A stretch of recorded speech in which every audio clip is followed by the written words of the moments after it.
émission, un programme, une édition, le grand débat contradictoire. Messieurs, dames, chers téléspectateurs, compatriotes de partout où vous avez l'occasion de nous suivre, nous vous saluons de partout, évidemment à travers la République démocratique du Congo avec ses 26 provinces. Nous sommes Congo 26 Télévision, la chaîne de l'unité nationale, et nous augurons pour vous chaque soir ce grand débat républicain que nous appelons le débat contradictoire. Bienvenue à vous tous et à vous toutes. Comme d'habitude, ça sera un présentateur face à deux invités qui nous viennent de clivages politiques différents, mais aujourd'hui, nous savons que la tendance va rester uniquement dans l'opposition, mais les jeux de contradiction sera aussi au rendez-vous, je vous l'assure. Nous allons parler évidemment des présidentielles, les scénarios des débuts de campagne. Pour quel dénouement? C'est la grande question que nos invités, à laquelle bien sûr nos invités vont répondre. Et pour ce faire, nous avons l'honneur d'avoir pour vous Maître Gaël Matadi, les cadres du parti Mouvement d'élite pour la démocratie et le vrai changement, MDVC en sigle, parti de l'opposition extra parlementaire, et bien parti cher à Justin Mundekereza, candidat au présidentiel de décembre en République démocratique du Congo. Bonjour Maître Gaël. Bonjour monsieur le journaliste, bonjour à mon co-débatteur et bonjour à tous les peuples congolais qui nous suivent en ce net moment, les électeurs du candidat président au numéro 14, Monsieur Justin Mundekereza. Je pense que là en ce moment, c'est vrai que c'est la campagne, mais commencez pas avec votre discours de campagne. Je vous en prie.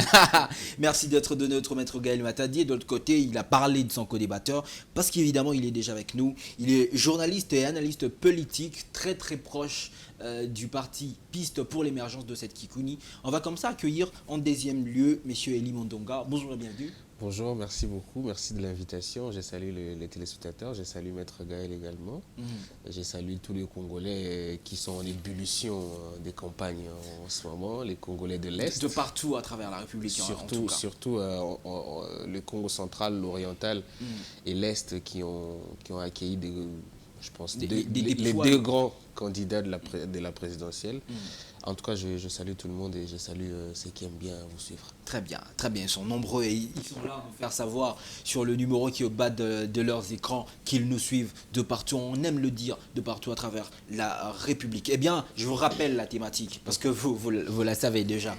Nous parlerons de présidentielle, le scénario de début de campagne, pour quel dénouement? Et dans ces scénarios, nous allons commencer d'abord par revenir, nous apaisantir un tout petit peu sur cette actualité qui vient frapper à nos portes.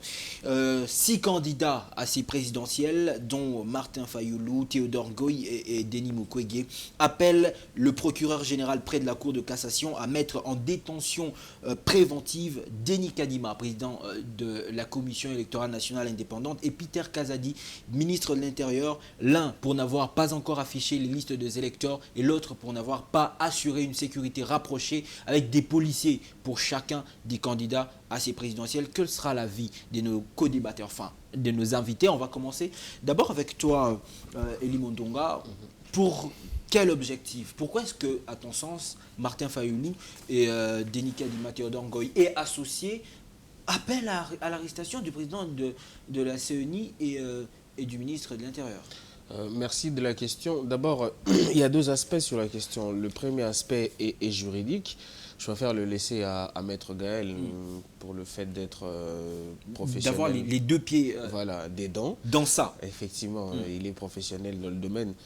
Et puis l'autre aspect, c'est l'aspect politique, où je vais vraiment opiner parce que il faut voir la manœuvre comme une stratégie politique. Et moi, je pense que c'est un dilatoire.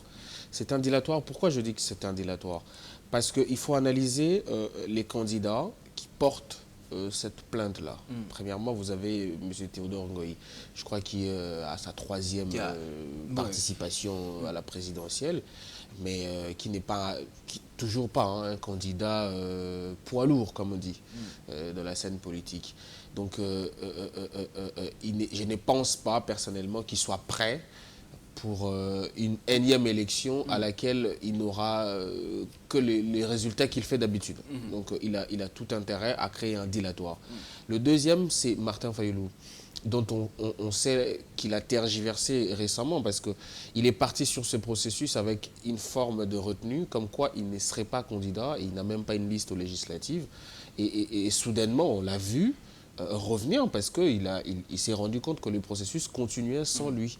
Et moi, je pense que... Et que l'électoral ne s'est pas arrêté à cause de ce que d'aucuns appellent caprice. Hein. Effectivement. Donc, il s'est rendu compte qu'il n'était plus le soldat du peuple qu'il a été en 2018. Ça veut dire que le Martin Fayulu porté par la Mouka n'était plus le même. Il avait perdu quand même du poids, il s'est ramolli et il pouvait ne pas être dans la course et les autres continuaient. Donc il s'est rendu compte, et en bon politique, hein, ça c'est tout à son honneur, il est revenu à la machine, mais le malheur c'est qu'il n'y avait plus la liste de législatives. Donc, il se disait, moi j'ai entendu ça un peu de gens qui disaient que non, on peut y aller, on fera pression à l'intérieur, on va réouvrir pour qu'on dépose. Bon, on ne lui a pas fait cette faveur-là.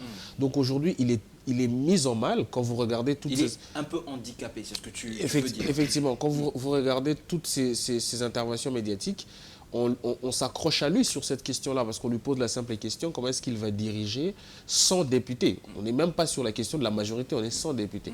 Et vous avez vu sa récente sortie médiatique où il a quasiment emballé la Constitution et il a dit, moi je pense, il a dit un peu tout et le contraire de tout. Et aujourd'hui, il est parmi les gens qui ont tout intérêt à créer un dilatoire pour que les élections se passent dans de certaines conditions qui leur seront favorables. Et les derniers, c'est les docteurs Mukwege. On a pris seulement les 3 têtes. Hein, oui, parce que c'est eux qui se sont affichés également. Mais derrière eux, il y a d'autres candidats. Il y a 6 candidats qui ne se sont d'ailleurs pas affichés. Et en politique, quand on ne s'affiche pas... Flori Anzoloni, voilà. Jean-Claude Baïndé et Kemalilou. Oui, Flori Anzoloni, d'ailleurs, qu'on connaît très proche de Fayulu, parce que Fayulu, selon les indiscrétions, imposait son nom même dans les discussions pour les candidatures, la candidature commune de l'opposition. Effectivement. Donc les derniers, c'est les docteurs Mukwege qui se retrouvent là-bas un peu par manque de choix. Parce que docteur Mukwege, qui avait beaucoup d'espérance qu'ils seraient les candidats uniques de l'opposition. Vous voyez la carrure de l'homme. Le prix Nobel de la paix, médecin de carrière à succès, il n'a jamais fait de la politique, il est sain comme un ange. Mais il arrive, il se trouve que la scène politique est faite d'autres réalités que lui. Qui ne sont pas favorables à son profil. Effectivement, que lui ne maîtrisait pas. Autour de lui, 2 grands cadors de la politique, M. Didier Moumouingui et M. Albert Moleka. Donc au milieu, j'imagine, hein, c'est vraiment une analyse de journaliste politique, il n'arrive pas à comprendre ce qui se passe. Et donc là maintenant il est parti sur une dynamique comme quoi il ne peut plus faire alliance avec Katumbi parce qu'il pense que Katumbi aurait plutôt trapatouillé les discussions autour de la candidature commune. Qu'est-ce qu'il lui reste comme choix? Il lui reste Martin Fayulu, évidemment. C'est pourquoi il se greffe un peu à tout ce que Martin Fayulu essaie de manœuvrer. Et lui aussi, je sais que tu es en train d'aller là-bas, oui. Il est entré dans une procédure dilatoire. Oui, il est entré dans une procédure dilatoire parce qu'il faut qu'il harmonise. Parce qu'il y a une question qui se pose, pourquoi est-ce qu'il ne fait pas campagne? Il a présenté son programme, il a présenté le plan de paix. Je signale que parmi les programmes que j'ai lus, les programmes qui m'ont touché personnellement, c'est le programme du Dr Mukwege. Parce que moi, je pense que les quinquennats qui arrivent... Je pense que le Dr Mukwege a quand même un probable prochain électeur hein, dans sa poche. C'est vraiment pas ça. C'est vraiment pas ça. Mais je pense que... Moi, je suis de ceux qui pensent depuis très longtemps que le quinquennat qui arrive doit être le quinquennat de la sécurité. Et il arrive avec un programme de paix. Je vous invite à lire ça. Très élaboré. Et je vois la touche de beaucoup d'intellectuels derrière lui. Et c'est vraiment très pertinent, très élaboré. Là, mais sur la scène politique... Mais la scène politique congolaise, c'est autre chose. Comment dire, la psychologie de l'électeur, c'est autre chose. La psychologie des acteurs, c'est autre chose. Donc, il se retrouve là, à ce niveau. C'est un peu malheureux pour lui parce qu'il a beaucoup de problèmes. D'abord, dans la constitution de son équipe. On apprend qu'il a fait un tout petit peu à la va-vite, effectivement. Ouais. Là, vous voyez, les candidats de son regroupement sont très peu connus. Les rares qui sont connus ne battent pas encore campagne, ne citent pas suffisamment son nom. Il est les seuls à faire un peu le tour de médias. Donc, il se passe des soucis. Et il semblerait qu'il n'a pas suffisamment de moyens pour se lancer. Donc, il cherche une sortie pour faire coalition. Et Martin Fayulu a besoin de lui pour également exister politiquement, parce que lui, il a un regroupement qui a l'union des candidats. Donc moi, je pense que c'est une manœuvre dilatoire, mais c'est très dangereux. Pourquoi? Parce que le régime en place peut le récupérer vous connaissez les complications techniques qu'il y a jusqu'aujourd'hui à la CENI. On ne sait même pas encore si les élections seront effectives d'ici le 20. Donc ça peut être une occasion d'ouvrir une brèche pour un report des élections. Effectivement, pour un report des élections. On ne va pas encore rentrer Quoique je ne vois pas Tshisekedi faire ça. Très bien. Merci beaucoup, Eli Mondonga. On va prendre aussi l'avis contradictoire, on espère, de Maître Gaël. Pour Eli, Mukwege Fayulu et Théodore Goï, et bien sûr, et associés, sont dans une manœuvre dilatoire, portant plainte contre Kadima et Peter Kazadi. Bon, monsieur le journaliste, permettez-moi de dire à première vue que ces candidats-là, n'est-ce pas, sont dans leur droit de pouvoir monter au créneau parce qu'ils estiment que J'aimerais que tu regardes plutôt ton co-débatteur parce que ses propos sont sortis de lui. C'est ça les jeux. Voilà, justement, le président Denis Mukwege est en train de violer une disposition essentielle de la loi électorale. En fait, qu'est-ce que la loi électorale dit? La loi électorale nous dit que lorsqu'on a bouclé cette étape d'identification, n'est-ce pas, des électeurs, eh bien, la CENI a l'obligation de pouvoir publier la liste des électeurs, qu'on va d'abord appeler les listes ou la liste provisoire, et avant 15 jours, n'est-ce pas, de la tenue des élections, eh bien, il sera publié la liste définitive. Eh bien, cette obligation du législateur est très importante dans la mesure où eh bien, ça nous permet d'aborder premièrement ce qu'on appelle le contentieux de liste. Le contentieux de liste, ça existe. Parce que je peux avoir bien ma carte d'électeur, mais lorsqu'on publie les listes, je ne me retrouve pas. Eh bien, ça nous permet aussi de pouvoir activer ce qu'on appelle le contrôle citoyen, la vigilance citoyenne. Ça veut dire, monsieur le journaliste, ainsi que monsieur Eli, mon co-débatteur, c'est-à-dire quoi? Que je suis par exemple à Popo Kabaka chez moi et je suis dans un centre qui a enregistré ou identifié 15 000 électeurs, mais lorsqu'on publie la liste, n'est-ce pas, je suis dans pratiquement 7 000 électeurs. Eh bien, ça pose problème. Voilà pourquoi la publication des listes est très importante. Et l'opposition que nous sommes... Mais est-ce que le manque de publication de ces listes doit amener le président de la CENI à être mis en garde à vue? On va le dire en termes simples. Est-ce que c'est pour ça qu'on doit arrêter le président d'une commission électorale nationale indépendante? Je vais arriver à cette question-là, mais permettez-moi quand même de boucler un peu ce schéma de réflexion. Allez-y. C'est dire que M. Kadima, ou le président de la CENI, si vous voulez bien, il avait tout intérêt de pouvoir publier ce liste-là. Et nous, le mouvement d'élite pour la démocratie et le vrai changement, nous avons toujours appelé à cette structure qui organise les élections à pouvoir le faire. Mais notre appel n'a toujours pas suivi d'effet. Et voilà pourquoi aujourd'hui les candidats se sont permis quand même de bousculer la CENI.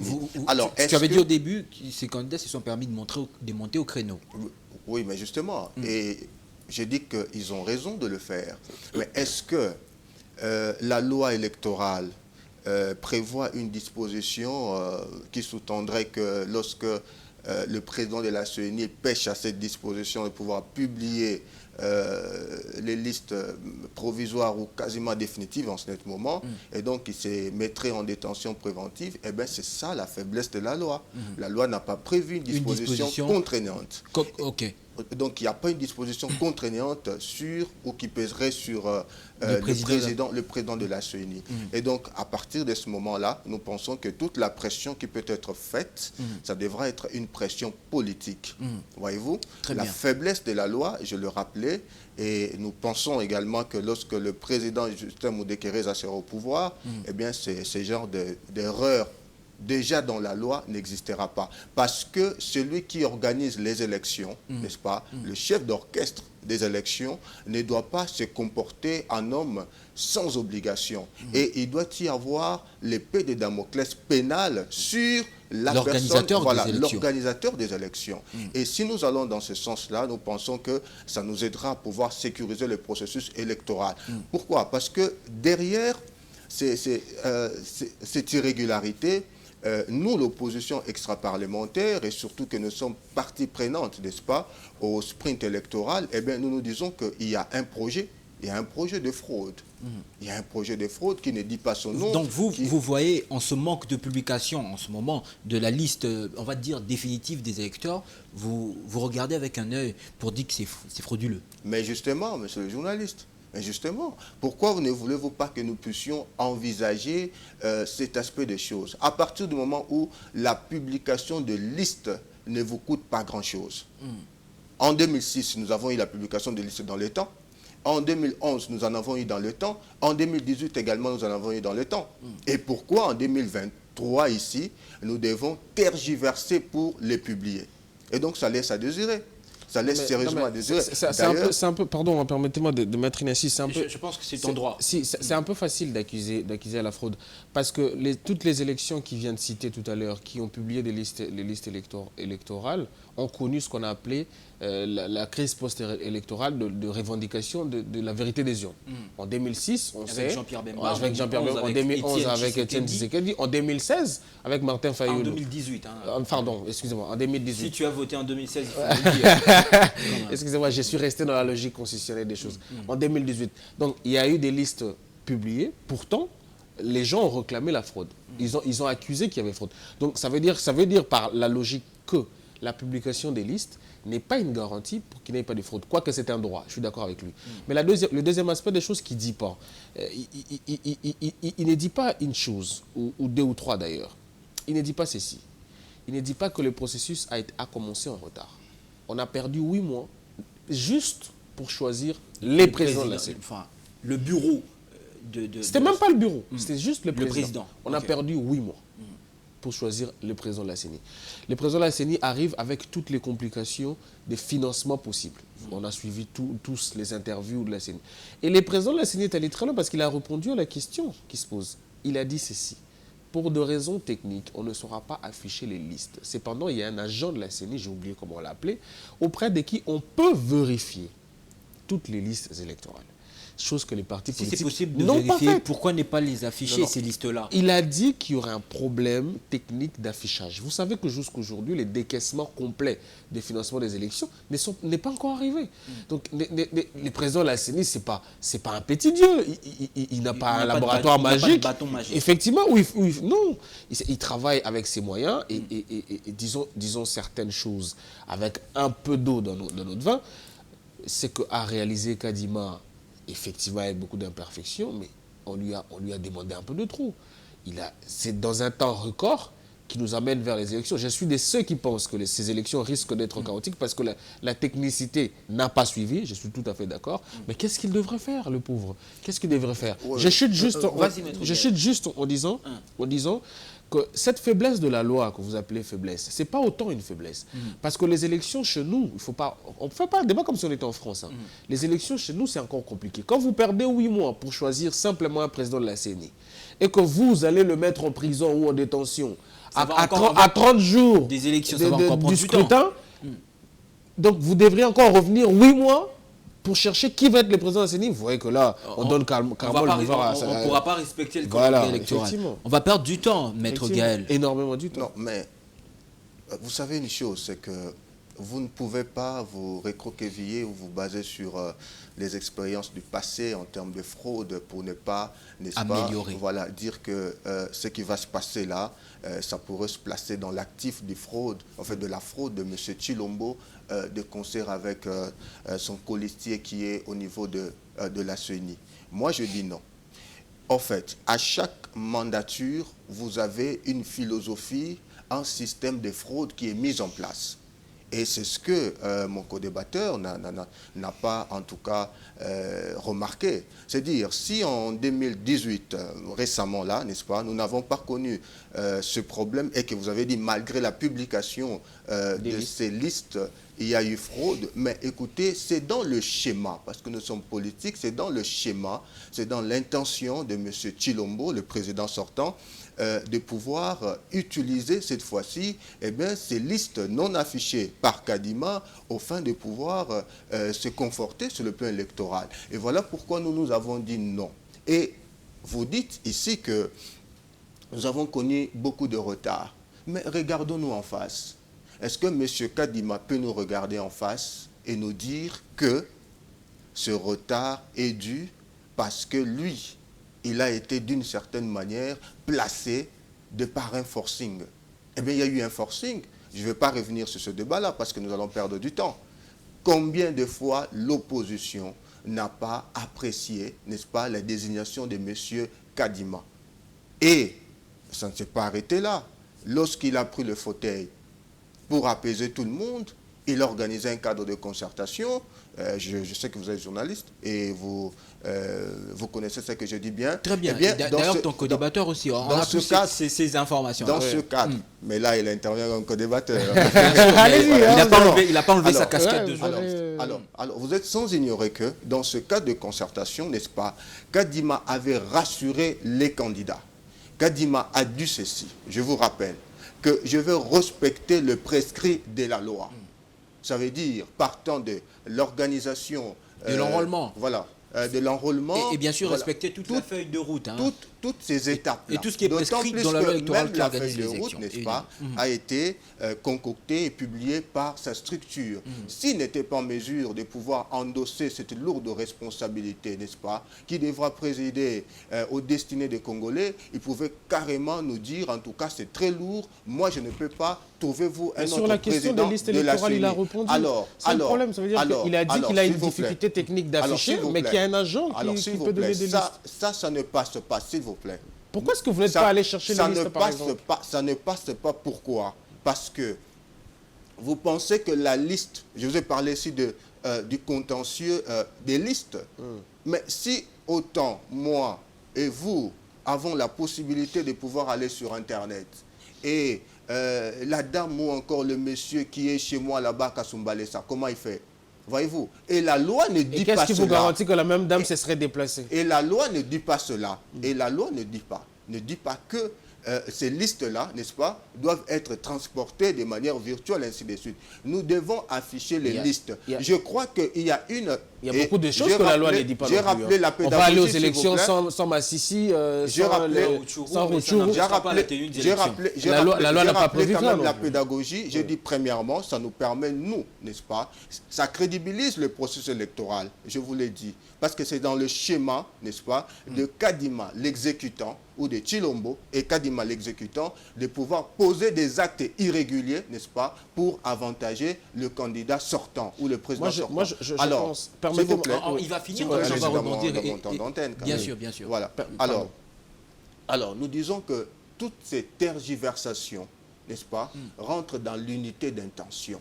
L'unité d'intention, c'est finalement frauder. C'est finalement ne pas donner à l'opposition, n'est-ce pas, la possibilité de pouvoir contrôler ces listes, savoir exactement. Et il n'y a pas que ça, il y a aussi la cartographie. Ça pose problème. Il y a aussi la cartographie. Et lorsque ils ont été reçus ici à Hilton Hotel, n'est-ce pas, et les candidats ont décrié cette manière de faire. Et lui, Kadima, toujours dans sa manière, les dilatoires, toujours dans sa manière, les justifications. Et nous avons compris que les préparations de contestation. Non, mais justement, c'est-à-dire la vie de l'opposition, n'est-ce pas, ou les propositions de l'opposition n'est pas que comme de lettres à la poste. Ça ne compte pas, n'est-ce pas? Ça ne compte pas. Et Kadima décide d'aller comme cela. Alors, des actes comme ça, pour inquiéter, ne serait-ce que sur le plan politique, c'est une bonne chose. Parce que le citoyen congolais... Donc, parlons bien sûr de cette demande, voilà, de contraindre un tout petit peu... Non, la plainte, je vous ai dit ici que, n'est-ce pas, la plainte peut laisser à désirer, n'est-ce pas? La plainte peut laisser à désirer, mais la démarche en termes de l'objet, l'objet de la démarche, n'est-ce pas? Ça, moi, j'apprécie. C'est-à-dire, il faudra que finalement, que les candidats, n'est-ce pas, hormis Chilombo, parce que lui ne va pas se lever pour ça, hormis ce président sortant, et donc tous les candidats doivent faire front commun pour dire nous avons besoin de ces listes dans le temps pour nous permettre d'abord de vérifier, de contrôler et permettre aux citoyens congolais d'exercer son devoir de contrôle citoyen. Et je pense que si cela est fait, ce serait une bonne chose. Mais le faire en retard, vous allez constater avec moi que Kadima aura réussi donc son pari. Bon, une question. Est-ce que cette plainte est opportune? Kadima, Fayoulou, Mukwege, Théodore Ngoy et associés. Est-ce que cette plainte pour une arrestation préventive du Kadima et Peter Kazadi est opportune? Brièvement, dans une république consciente, dans une république où l'on veut crédibiliser le processus électoral, on ne veut pas faire le lit de contestation, des revendications, de la violence et tout ça. Comme c'était en 2006 ou en 2018, il en a parlé. Trouvez-vous aussi normal que jusqu'à maintenant, n'est-ce pas, que Kadima nous dise, eh bien écoutez, les listes ne sont pas encore disponibles. L'argument qu'il nous donne aujourd'hui... Il n'a pas dit ça. Ça, il n'a pas dit. Il a dit que les listes sont disponibles, mais que techniquement, on ne peut pas afficher. Il y a un agent de la CENI qui est commis à ces services-là. Aujourd'hui, si vous allez vérifier votre droit à la CENI, on va vous protéger parce qu'à tout moment, c'est ça le jeu de débat contradictoire. Vous avez aussi le droit de le faire, voilà, il y a pas mais de poliment. Alors, je dis ceci. Pour nous, n'est-ce pas, Kadima n'a pas publié les listes. Les listes ne sont pas publiées. Ça doit être regardé comme ça. Parce qu'il y a parfois ce ballon d'essai. Et jusqu'au jour où nous allons arriver à l'avant-veille de la tenue des élections, on reviendra ici même sur ce plateau pour vous dire, écoutez, pour des raisons techniques, nous avons eu le financement en retard, il y a report des élections, alors que le peuple congolais attend au 20 décembre, en tout cas, voter ou élire son président. Vous comprenez ça? Alors, nous disons ceci, que pour crédibiliser ce processus, ok, il n'y a pas lieu de parler de plainte ou quoi que ce soit. Il est du devoir impérieux de M. Kadima de pouvoir se soumettre à l'obligation de la loi. Plainte ou pas plainte, n'est-ce pas, Kadima devra respecter toutes les étapes pour que ce processus électoral soit meilleur par rapport au processus passé. Très bien, merci Maître Guel. On est quand même d'accord. Hein. Pour les uns, c'est une manœuvre dilatoire. Pour les uns, je veux dire, Elie et Mondonga et tous ceux qu'ils représentent dans ce plateau. Évidemment, pour toi, Maître Gaël, c'est quand même sur le plan politique, il a d'ailleurs dit ça. Peut-être que cette démarche pouvait avoir un pesant d'or, tant sur le plan juridique que sur le plan politique, tu viens de le reconnaître. Évoluons. Quel peut justement être l'effet de cette demande, de cette plainte de Fayulu Mukwege et Ngoy sur la suite du processus électoral? On va revenir toujours avec... Permettez-moi, je voudrais reprendre, sinon il aura beaucoup d'avance sur moi. Je voudrais reprendre la question... Il est en train de prendre de l'avance sur toi? Si, il a pris de l'avance sur moi parce qu'il a dit beaucoup de choses sur lesquelles je voudrais revenir. Mais sinon, ça va boucler le débat. Je voudrais répondre à cette question parce que elle est pertinente. C'est dangereux de faire cette opposition-là. C'est très dangereux. Parce que, techniquement, imaginez que la plainte aboutisse. Qu'on arrête qu'on mette en détention Kadima. Surtout Kadima. Peter Kazadi, il a un vice-ministre. Vice-premier ministre de l'Intérieur. Il a forcément un vice-ministre de l'Intérieur qui paye tout ça. Le président de la CENI est mis aux arrêts ou en détention préventive. Toute la démarche judiciaire là se déclenche. Comment ça se fait? Quelle est la conséquence politique? La conséquence politique, c'est qu'on arrête le processus. La conséquence politique... En attendant le jugement... Effectivement, la conséquence politique, on va se retrouver devant une situation inédite qui va forcer les glissements. Et moi, je vous ai dit que politiquement, ça conviendrait à un candidat comme Martin Fayulu, qui a des difficultés, effectivement, qui a des difficultés au niveau législatif, qui voudrait... Lui, il sera le plus grand bénéficiaire, par exemple, d'une ouverture, d'un probable report, parce qu'en ce moment-là, il aura une liste législative. Et c'est à tout son honneur. Donc, moi, je suis en train de faire une analyse politique. Et à un moment donné, dans ces pays, l'opposition à l'UDPS nous a démontré qu'elle était inefficace. Parce que qu'est-ce que c'est l'opposition à l'UDPS? C'est de miroiter les faits. C'est de ne pas tenir compte des détails qui sont d'ordre des fois technique, qui rendent la machine aussi complexe que ça, et venir dire à la population que c'est une question de volonté politique. Moi, je ne pense pas. J'ai énormément suivi M. Kadima. Je ne pense pas qu'au fond de lui, il a une volonté de ne pas organiser les élections, ou il a une volonté de tripatouiller les élections. Non, mais à côté de toute organisation, on organise tous des petites choses, il y a des conditions techniques, et il y a toujours des complications techniques. En ce qui concerne la problématique des listes, les listes sont disponibles. la CENI l'a dit. Maître Gaël, Elie Mondonga est revenu sur ça tout au long de cette émission pour dire que les listes sont disponibles. La difficulté, il a dit ça, le président de la CENI l'a dit, la difficulté c'est au niveau de l'affichage. On ne saura pas, voilà, techniquement, il n'a pas tous les moyens d'afficher les listes. Cependant, il y a un agent de la CENI qui est commis à ces services-là. C'est-à-dire aujourd'hui, monsieur Jade, si vous avez votre carte d'électeur et que vous voulez aller vérifier si vous vous trouvez sur la liste électorale, allez-y sur un site de la CENI. Mais ce n'est pas ça la publicité. Je suis tout à fait d'accord. Ce n'est pas ça la publicité. Je suis tout à fait d'accord. Nous devons respecter la loi, s'il vous plaît. Je suis tout à fait d'accord. Mais la loi fait face. Et si donc cette publicité n'est pas mise en vedette, alors dites-moi, quelle sera la suite? La loi fait face. Vous ne pouvez pas vous cacher derrière les problèmes soi-disant techniques pour justifier ça. Il faut résoudre ces problèmes. Ce n'est pas se cacher. Il faut le résoudre, s'il vous plaît. Vous êtes un avocat, vous savez qu'il y a des conditions réelles qui, des fois, poussent la loi à ces derniers retranchements. Et on est dans ces cas-là. La loi fait face à une incapacité technique d'afficher. La loi fait face à ça. C'est comme ça qu'on trouve un autre stratagème pour pouvoir assouplir les besoins de tout le monde. Est-ce que vous savez la pertinence, ce que l'opposition ne fait pas. Mais que je finisse tout simplement. La publication de ces listes, est-ce que vous le savez? Effectivement.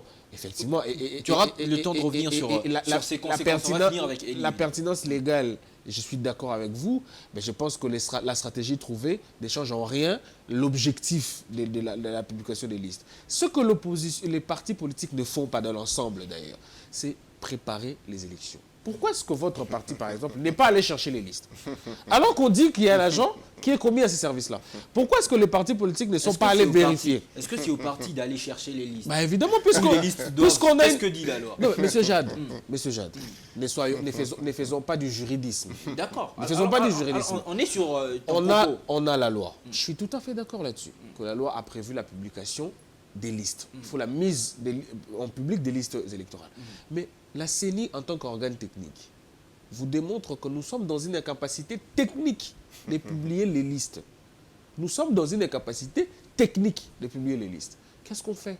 Je vous donne un simple exemple. La logique voudrait, par exemple, que M. Jade nous a convoqué à 10h pour une émission à 10h. J'ai eu, par exemple, un accident ou un problème en route. Je pense que tu n'es pas quand même en train de parler de... Non, même moi, je suis arrivé en retard. D'accord. Même moi, je suis arrivé en retard. J'ai été coincé quelque part. Qu'est-ce qu'on fait? J'ai dit à M. Jade, est-ce qu'il y a moyen... Voilà, est-ce qu'il y a moyen... C'est comme ça que je dis. Et ça... La politique occulte généralement ces petits détails techniques-là auxquels nous faisons face. Parce qu'on ne dit pas que les élections sont parfaites. Nous, on ne dit pas ça.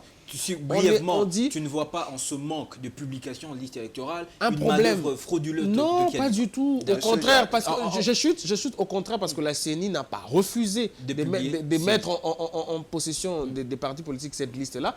Elle a juste dit qu'il y a des complications techniques. C'est comme ça que je répondais à votre question pour dire que si ce n'est pas une technique politique pour pousser à une forme de glissement, pour pouvoir être suffisamment prêt et affronter les élections un peu plus tard, alors cette plainte-là ne sert quasiment à rien. C'est peut-être pour servir l'actualité politique et revenir un peu à la scène pour des candidats qui ont du mal à faire campagne. Et nous servir de contenu pour... Effectivement, pour faire des émissions. Je crois qu'ils sont en train d'arriver à leur objectif. De refermer ce chapitre.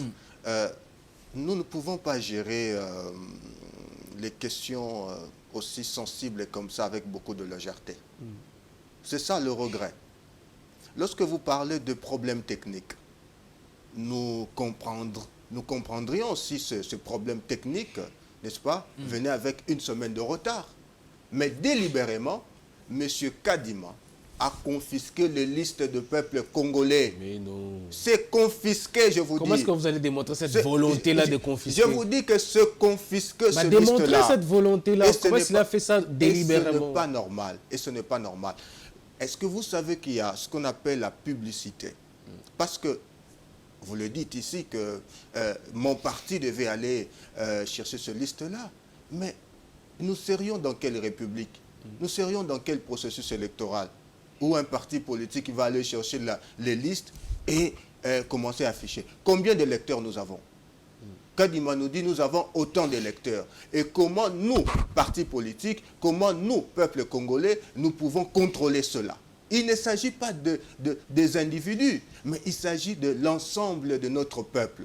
Ça veut dire que ces listes-là doivent être affichées. Et je vous ai dit ici que... Face à cette difficulté, qu'est-ce qu'on fait? Je vous ai dit, on arrête la machine.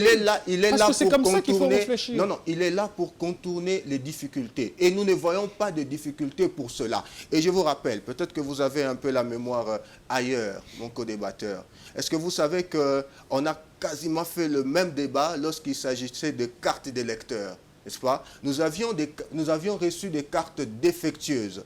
Écoutez, défectueuses. Je suis d'accord. Vous comprenez? Et pendant ce temps-là... C'est la première fois que vous êtes d'accord, vous deux, sur un point. Lorsque nous sommes montés, au créneau, à moitié d'accord, c'est ça? Lorsque nous sommes montés au créneau quand même pour dire que, ben voilà, ces cartes-là étaient défectueuses, c'était toujours ça. Des explications, des justifications. La CENI, c'est ce qu'elle est en train de faire. La CENI a réouvert des bureaux pour permettre aux gens de retrouver des cartes. Ah non, ah non, ça aussi c'est un danger. C'est un danger.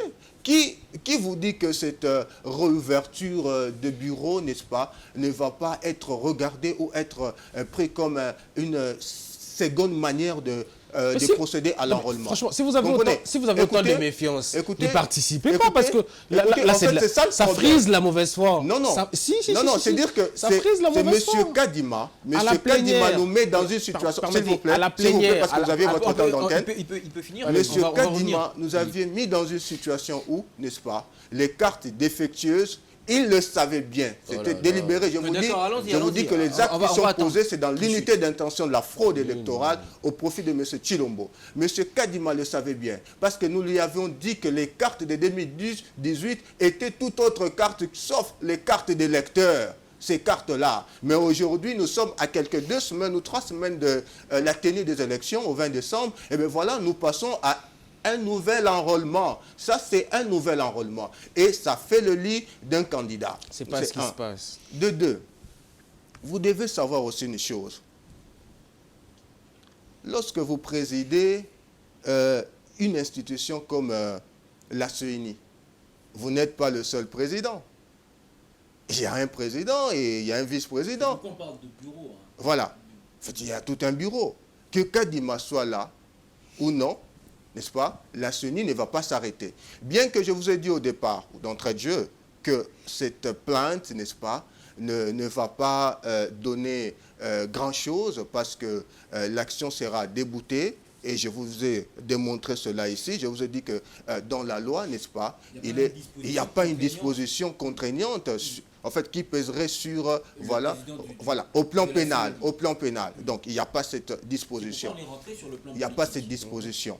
Alors, donc, cette plainte-là, c'est peut-être pour faire encore autant de bruit. Nous prenons la plainte et nous la plaçons, n'est-ce pas, dans la cohorte des bruits qui sont faits ou des pressions qui sont faites sur la CENI, qui est présidée par M. Kadima. En fait, c'est comme ça que nous prenons la plainte. Mais l'objet de la procédure ou l'objet de la démarche, la chose même sur laquelle est fondée, n'est-ce pas, cette plainte, nous disons que ça doit concerner tous les Congolais. Vous voulez aller aux élections, vous ne connaissez pas le nombre d'électeurs, vous ne donnez pas l'occasion de pouvoir vous contrôler, d'ores et déjà, que nous puissions vous contrôler, que nous sachions exactement que si vous nous dites nous avons 15 millions d'électeurs et nous vérifions, il y a 15 millions d'électeurs, parce que nous avons nos moyens à nous de pouvoir procéder à cette vérification. Et ça, vous ne voulez pas nous donner, vous ne voulez pas nous donner ces moyens-là, vous ne voulez pas donner même à cette jeune dame-là, n'est-ce pas, qui contribue à la création de la richesse nationale, l'occasion de savoir sur son nom et sur sa liste. Et vous imaginez les conséquences.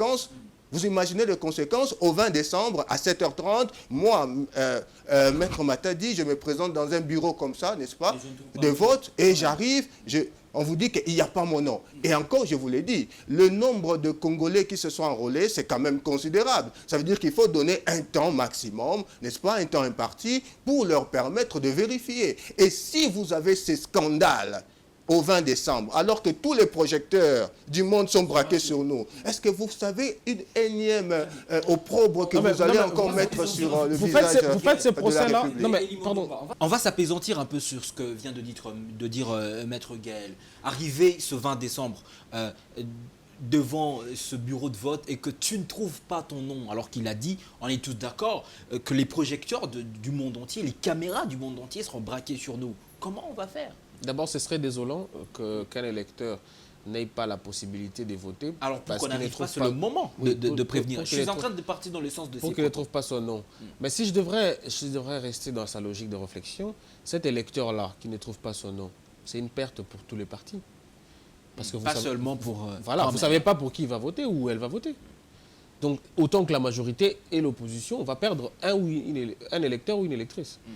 Ça veut dire que ça sera une perte pour la démocratie, pour la République. Et ça sera désolant. Et je ne pense pas que la CENI arrivera à ces genres de choses. Quoique ça existera, parce que c'est perfectible, les élections.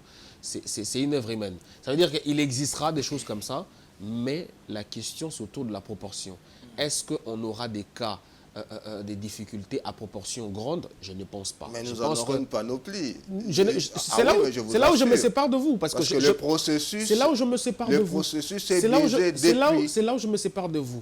Même si je devrais être d'accord avec vous, mais si nous voulons avoir un processus normal, tranquille, paisible, tout ça, tout ce que vous voulez, pourquoi est-ce que vous, les partis politiques, au lieu d'aider la CENI, au lieu de faciliter les choses, vous y êtes là à mettre encore des crocs à jambes? Mais lorsque nous rappelons à la CENI son devoir de publier, lorsque nous rappelons à la CENI que les cartes sont défectueuses, lorsque nous rappelons à la CENI qu'il faut tout faire pour que ce processus soit transparent, crédible, et ça, ce n'est pas notre devoir en tant qu'opposition. Le problème, c'est que vous prenez la CENI comme un adversaire. Vous avez des représentants à la CENI. À la plénière, vous avez des représentants. Il faut aller... Ça n'engage que vous, ça. Si, vous avez des représentants à la CENI. Ça n'engage que vous. La plénière est ainsi constituée, c'est la loi qui le dit. Donc, toutes les parties prenantes ont des représentants. Non, non, ça n'engage que vous. Nous connaissons comment c'est ramassé. Nous connaissons comment c'est ramassé. Justement, sont arrivés là, dans la boîte de la CENI. Vous comprenez, ils sont là pas au nom de l'opposition. Permettez. Non, mais je vous rassure quand même. Ils ne sont pas là au nom de l'opposition. J'ai été assez tolérant. Mais merci. Vous comprenez comment est-ce que nous allons dans un processus de préparation des revendications, des résultats. Pourquoi? Parce qu'ils n'ont aucune confiance à quelconque étape du processus électoral. Je me demande pourquoi est-ce qu'ils sont allés participer. Excusez-moi de le dire, mais quand vous participez à un processus à laquelle vous êtes aussi méfiant, bah, c'est que vous êtes venu foutre un peu le trouble. Excusez-moi de le dire. Parce que, il faut le regarder, lui. Oui, c'est lui qui... Oui, excusez-moi, Depuis, voilà, effectivement, vous avez raison. Depuis la nomination de M. Kadima, vous n'êtes pas d'accord. La constitution de la plénière, vous n'êtes pas d'accord. Les fichiers électoraux, vous n'êtes pas d'accord. Les listes électorales, vous n'êtes pas d'accord. Les cartes d'électeurs, vous n'êtes pas d'accord. Les nombres d'électeurs, vous n'êtes d'accord sur rien. Finalement, vous y allez déposer les candidatures. Pourquoi faire? Vous faites campagne. J'aimerais bien, vous faites campagne, pourquoi faire? Et puis vous êtes juriste. Quand vous accusez quelqu'un de la préméditation, c'est très grave. Il faut avoir les moyens de démontrer que la CENI a une préméditation au vol, à la tricherie. Ça, je trouve quand même que c'est très grave et je trouve qu'un parti politique sérieux ne devrait pas avoir avec facilité ce genre d'allégations-là. La CENI est faite pour le peuple. La CENI est faite pour rassurer toutes les parties prenantes. Le problème de nos élections, de nos processus électoraux ici en République démocratique du Congo, c'est la problématique de la légitimité, la validité des résultats, la contestation post-électorale. Les partis politiques partent aux élections avec déjà une stratégie politique de contester les élections. Et c'est ma plus grande peur pour les élections 2023. Parce que les élections 2023 ont une faiblesse que d'autres élections n'ont pas eue, c'est la faiblesse technique. Du fait qu'on a eu l'argent en retard, du fait que tout a été fait en retard, je suis d'accord avec lui qu'il y a beaucoup de défauts techniques. Ça va nous plonger... C'est normal qu'il ne soit pas d'accord sur tous ces points. Je suis tout à fait d'accord, mais ça va nous plonger, Donc on va là dans des processus à contestation, et ça, moi, je commence à considérer que c'est une forme de perte de temps pour le peuple congolais. Parce qu'à un moment donné, il va falloir que nos politiques fassent preuve de non-narcissisme, qui se dépasse un peu pour donner au peuple congolais ce plaisir-là d'être un peuple démocrate, d'aller voter calmement. Je reconnais qu'il y a beaucoup de failles dans ces processus, je le reconnais. Mais si on doit analyser les conditions un peu malaisées dans lesquelles nous sommes pour faire les élections, c'est notamment en raison des partis politiques. Comment vous pouvez expliquer que pour désigner un seul président de la CENI, on prend 8 mois? Les autres disent non, on ne veut pas de lui, il est cousin en ceci. Les autres... Mais Si tout le monde devrait jouer ces jeux-là, on n'aurait jamais des élections. Vous comprenez qu'on a un problème de confiance en politique. Et ce problème-là est dû à quoi? Ce problème-là est dû au narcissisme des hommes politiques. Ça veut dire que nous avons des chefs de partis qui sont dans une logique, soit eux, soit rien. Et ça ne fonctionne pas. Et comme ce n'est pas eux, c'est comme ça qu'ils on bloque la machine. Vous avez vu ça. Oui, je chute. Vous avez vu ça avec la simple démarche d'une candidature commune qui est une stratégie déclarée par tous les experts donnant la possibilité à l'opposition de maximiser pour gagner les élections. Mais il n'y arrive pas. Alors allons-y. Maître Gaël, contestation du président de la CENI, contestation de l'enrôlement, contestation des cartes. Vous avez même qualifié ces cartes de... J'aimerais que cette expression ressorte de votre bouche. Oui, ce sont des cartes défectueuses. C'est pas moi qui ai dit. Alors, rapidement... Alors que la CENI donne la possibilité de recouvrer... Affichage des listes des électeurs, un autre problème que vous fustigez. Alors, finalement, ton co-débatteur est en train de dire que vous fustigez tout, vous, c'est-à-dire toi, et toute l'opposition, et en évidence, Martin Fayoulou. Et pendant ce temps, ils sont candidats. Pendant ce temps, vous continuez vous avez parlé de sprint électoral. Oui. Vous ne quittez pas la course. Non. Nous avons décidé, même après le forcing de M. Tshilombo, n'est-ce pas, à pouvoir placer son colistier qui va l'aider à passer sans effort, mais ou sans internement, même si ce ne sera plus le cas, n'est-ce pas, parce que le peuple congolais est debout avec nous, eh bien, nous avons décidé de prendre part active à ce processus électoral. Quoique vous fustigez énormément de points dans ce processus. Prendre part active à ce processus électoral parce que 20 décembre 2023 ici, c'est la ligne rouge, on ne dépasse pas. Tshilombo part et nous avons le président Moudekereza au pouvoir pour refonder l'État et bâtir un Congo pour tous. Au-delà de ça, mais mon co-débatteur ici me fait l'historique du processus électoral.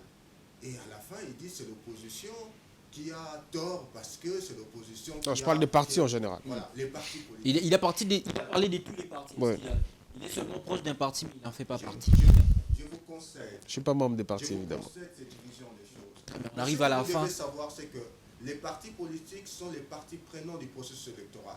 Donc il faut qu'il y ait la garantie, il faut qu'il y ait la confiance. Et cette garantie et confiance tourne autour des actions ou des actes qui sont posés par la CENI, représentés par M. Kadima.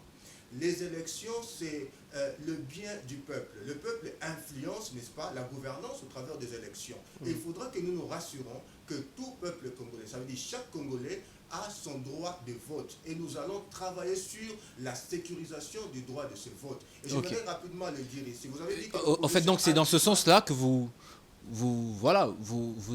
allez donner un coup de secousse contre, bien sûr, cette gestion des élections par la CENI. C'est le devoir, parce que si nous ne le faisons pas, même le peuple congolais penserait que nous sommes d'avis avec le pouvoir en place ou carrément nous accompagnons M. Kadima dans cette turpitude, alors qu'il est technicien, s'il vous plaît. N'oubliez pas qu'il s'est fait beaucoup de folklore autour de M. Kadima. On nous a ici vanté la personne, le technocrate Kadima. Et nous voulons voir ce technocrate à l'œuvre. Nous organiser une élection avec les moins possibles, en tout cas 0,99%, n'est-ce pas, des défauts, carrément des déchets techniques, afin que le peuple congolais puisse réellement se dire... Les premiers défauts, c'est d'abord votre méfiance. Pour cette fois-ci... Contre laquelle M. Kadima ne peut rien.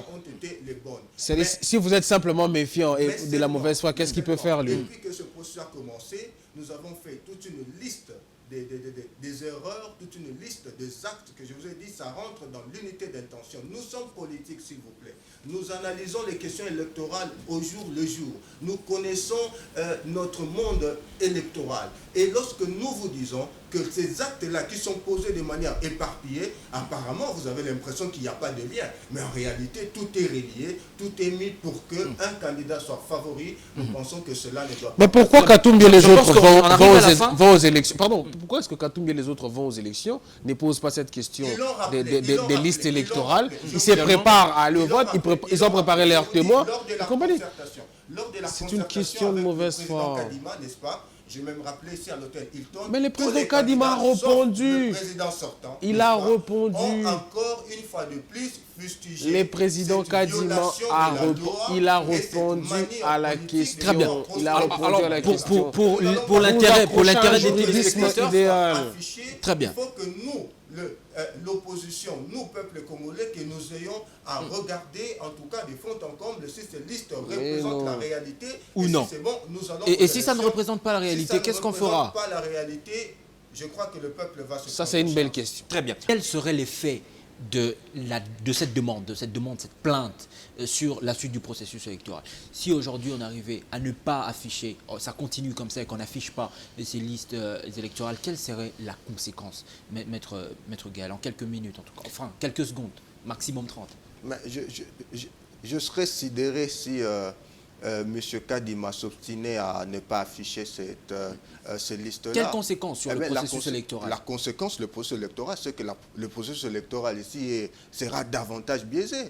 Ce sera davantage biaisé. Okay. Un processus électoral irrégulier ne peut pas produire des résultats, des bons résultats, ou carrément des résultats escomptés par le peuple congolais. Et Elie Mondonga, aujourd'hui, les listes... Selon l'handicap technique dont tu as parlé, on pense que ça ne sera pas publié. Quel effet, quelles conséquences sur la suite du processus électoral? 30 secondes, s'il te plaît. Oui, en 10 secondes, la première conséquence, c'est que ça va légitimer la contestation post-électorale. Mais moi, je me pose une autre question, que faire? Parce que vous avez posé cette question-là, vous avez vu la réponse politiquement magnifique, le peuple se prendra en charge. Mais le peuple va faire quoi? C'est pas ma réponse, c'est la réponse oui, évidemment. Il faut le regarder. Parce que à chaque fois que les politiques évoquent le non-peuple, c'est un peu comme pour être au-dessus de la loi. Non, on est en démocratie, on est en état des droits. Le souverain, il pourra se prendre en charge. Le peuple est souverain, mais le peuple respecte la loi aussi. Sinon, c'est l'anarchie. Publier les listes, ça fait partie d'un état de nécessité pour le peuple. Je suis d'accord. Sinon, c'est l'anarchie. Et le peuple a le plein droit d'arrêter ce processus électoral où les choses il est en train de me voler mes secondes de conclusion. Une autre chose, quand vous êtes parti politique, arrêtez de parler au nom du peuple. Parlez au nom de vos militants, au nom de vos partisans, parce que le peuple dont vous parlez, il est un peu partout. Le peuple, il est avec Tshisekedi, il est avec Fayulu, il est avec Katoumi, il est avec tout le monde. Il y a un peuple qui est aussi neutre. Effectivement, il y a un peuple qui s'abstient. Vous êtes sûr que M. Tshisekedi peut regarder derrière lui et voir le peuple derrière? Quand vous regardez sa campagne, il est en train de faire le plein.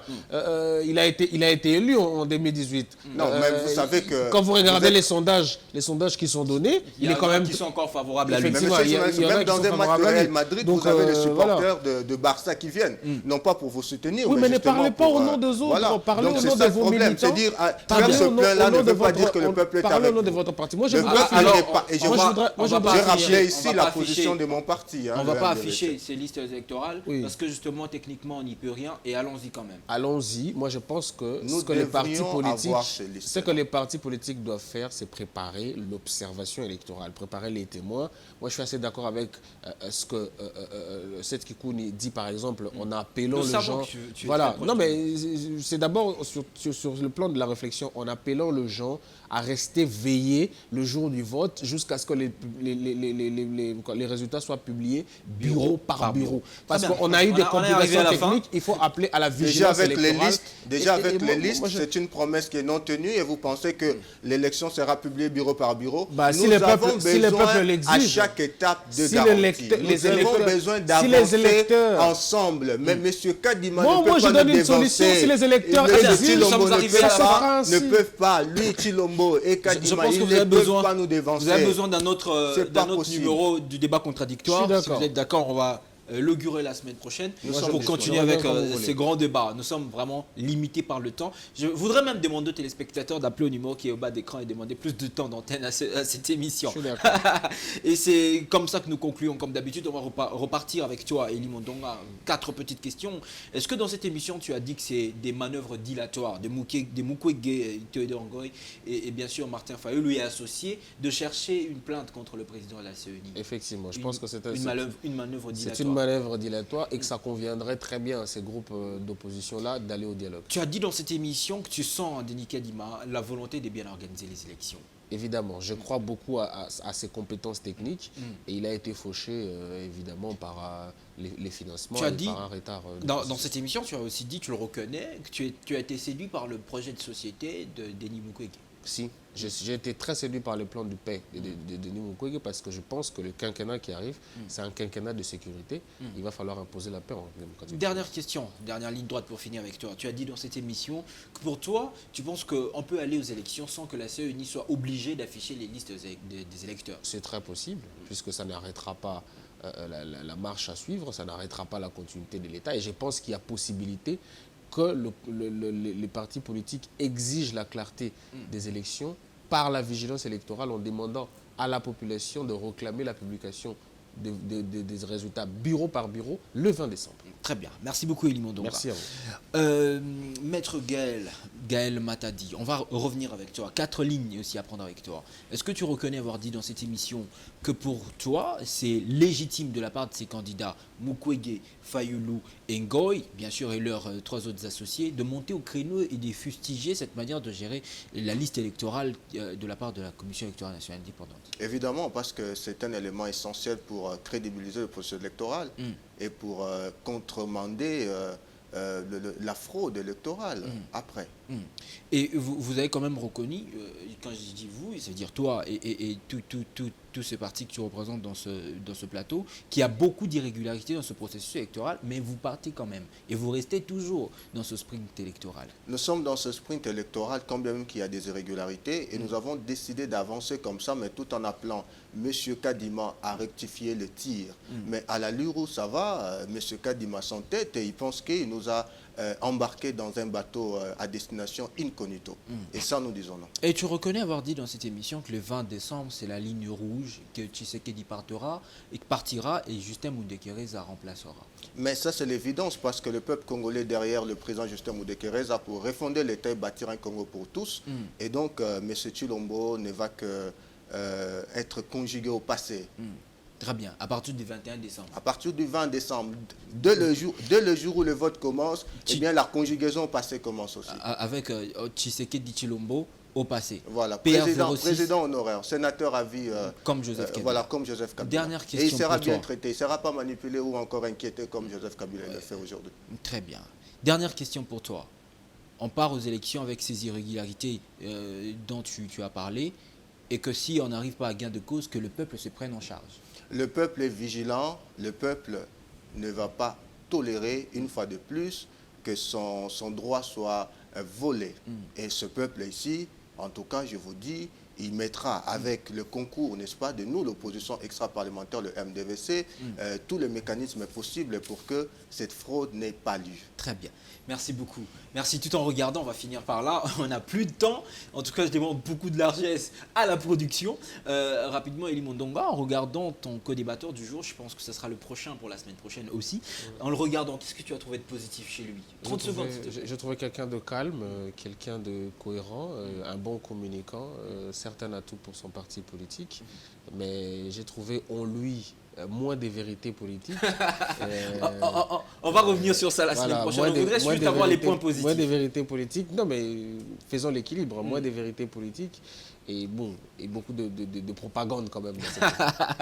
Alors, Gaël Matadi, qu'est-ce que tu as trouvé de positif chez Élie Mondonga? On va finir. Oui, mais M. Élie, c'est aussi un homme intelligent, il est cohérent, mais il reste un peu plus perturbé par ses sentiments partisans qu'il ne veut pas, en tout cas, clairement afficher sur ce plateau. On va finir cette émission avec une poignée de main, certainement. On a reçu pour vous Gaël Matadi, avocat et cadre du parti Mouvement d'élite pour la démocratie et le vrai changement, MDVC, parti d'opposition extra-parlementaire, ils l'ont dit, eh bien, un parti cher à Justin Moudekereza, candidat à ses présidentielles. Et de l'autre côté, on avait Élie Mondonga, journaliste et de carrière d'ailleurs, et analyste politique. On est arrivé à la fin de cette émission, on a parlé évidemment de ce scénario de début de campagne avec à la clé la demande, la plainte de Martin Fayulu, Théodore Ngoy et de Denis Mukwege, demandant au procureur général près la Cour de cassation à mettre à détention provisoire Denis Kalima et Peter Kazadi. C'est avec cette note que nous concluons ce grand débat républicain que nous appelons débat contradictoire. Et le rendez-vous est pris pour la semaine prochaine pour un autre numéro. Dans l'entretemps, que Dieu continue de bénir ces grands pays au cœur de l'Afrique, qu'est la nation congolaise, pays de Patrice Emery Lumumba. Au revoir. Au revoir.